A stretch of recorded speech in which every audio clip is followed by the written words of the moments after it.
Hey now, how's everybody doing out there? Yeah, if I look a little rough around the edges, it's because I probably am. Not my usual cheerful self this morning. The rain came in and it's cold and it's damp and it makes me hurt. So yeah, eyes are even a little puffy, so I'm keeping my sunglasses on, you know? Hey, if you can't laugh at yourself, well, what the hell.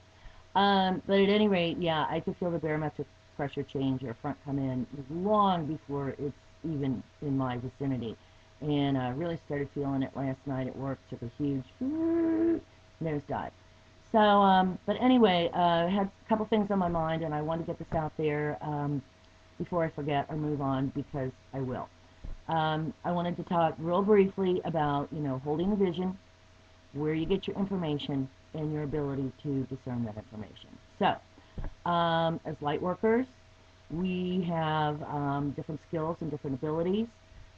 Yes, we are basically here to perform two main tasks, which is to bring love and light to this world. And bringing light translates into raising vibration. So, with that said, one of the things that I do is hold space or hold vision. It's kind of like, how someone might have a mantra going in the back of their mind all day while they're moving through their day, or maybe some of our Christian friends may have a prayer going in their mind, the back of their mind all day as they move through their day. Well, that's kind of what I do with holding the vision.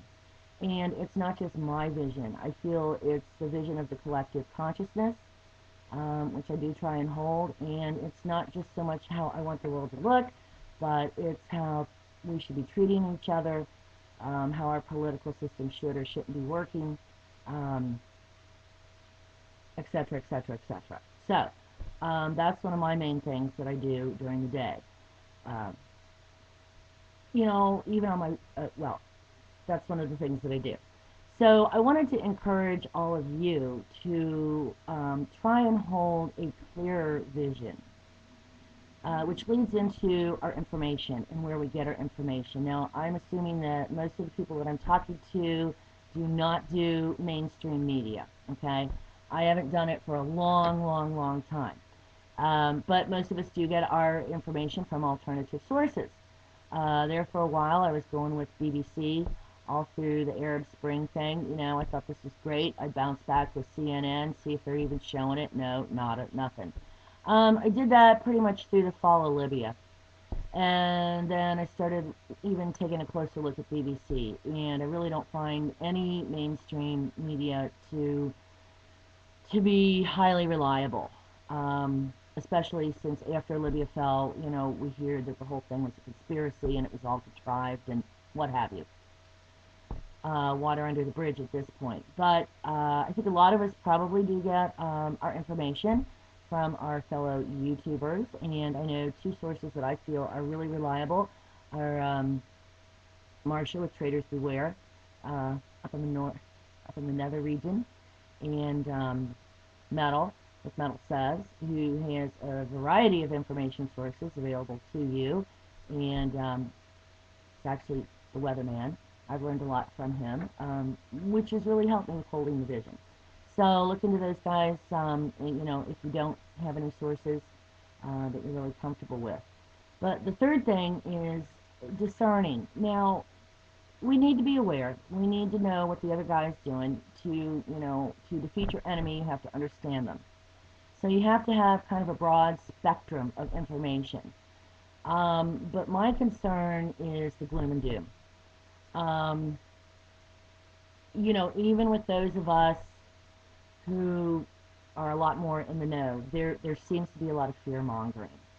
And we cannot let that cloud our vision. This is my biggest concern.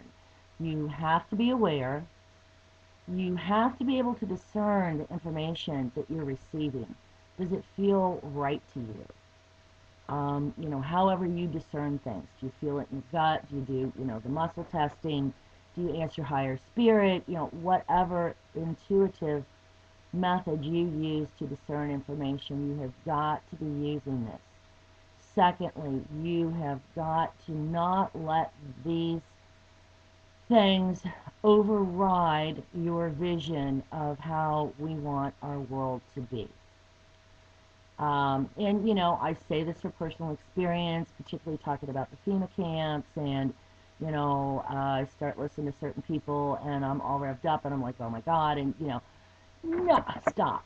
No, this girl ain't going to end up in a FEMA camp, that's for sure. But I can't let that fear overwhelm me. I cannot let that fear cloud my vision. Another example is as I'm driving to work. I try and envision the world without telephone poles, telephone wires, electrical towers, elf towers, you know, what have you. Because, as Meta will tell you, there's free energy sources available, and we're just not using it because the powers that be still want to, you know, suck the life out of us over fossil fuels. Just one small example of holding my vision. So I just want to put that out there for you, something to think about, something to try. Again, we need to be aware, but we cannot be overcome by fear. Fear is the one thing that will take us down individually and collectively. And you have to remember, you know, the basics of manifesting. What's here, what's in your mind, what's on your mind, is what you're going to manifest. And that's what's going to come back to you. So don't do it.